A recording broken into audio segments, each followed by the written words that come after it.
think this leader was actually hurt by some of the feedback that he got in the 360 process.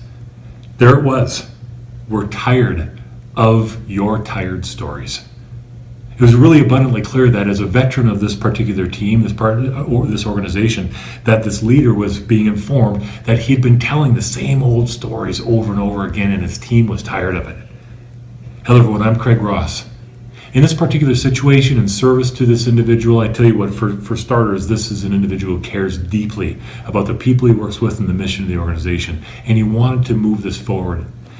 As I coached him, I gained some insights that I think might be relevant for those of us who might find ourselves in a situation where we have a teammate who's telling some old stories that are not adding value. In fact, we found, as I've been observing this dynamic, that there are some things people do that actually make the situation worse. Let's go back to this individual in the coaching situation that I was in. I began to ask him, so why do you tell the stories you tell? And he gave a couple of, I'll say, surface answers.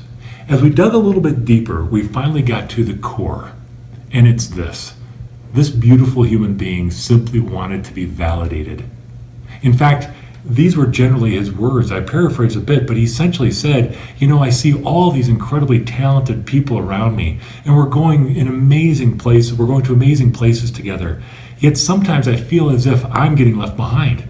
He said, I've been doing this work for a long time. I know a lot of what we're doing. In fact, sometimes they bring ideas that we've tried before. And so he was sharing his stories to communicate that, hey, I matter.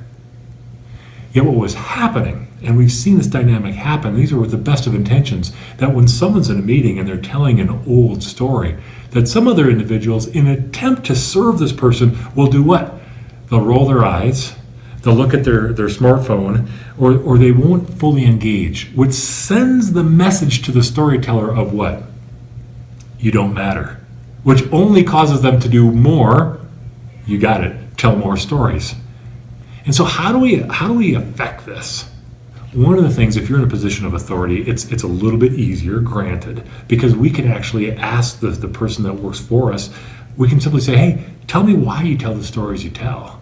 And we might not get the depth of sharing that this individual shared with me in a coaching situation, but then we can share what's important and why. It's important that we are creating new stories. Well, first of all, it's important that we're telling stories that are valuable for our culture and our identity, because everybody knows that stories are phenomenal for transferring wisdom. And then we might ask the person, what do those stories look like? And how do we know what stories will be valuable and which stories will actually hold us back? That discussion can be very valuable. If we don't have authority over someone and we're more of a peer situation, feedback becomes really, really key. When this individual tells a story that does work for us, we can very quickly, after the meeting, quick text or a quick phone call, whatever, we can say, hey, that story you told, that one really resonated for me, and here's why. Here's the lesson I got. Here's the insight I got. Feedback, as we all know, powerful mechanism for shaping future behaviors. At the end of it all, it's the empathy that you and I get to demonstrate and understanding why people are telling the stories they're telling and then supporting them and moving forward. Let's do big things.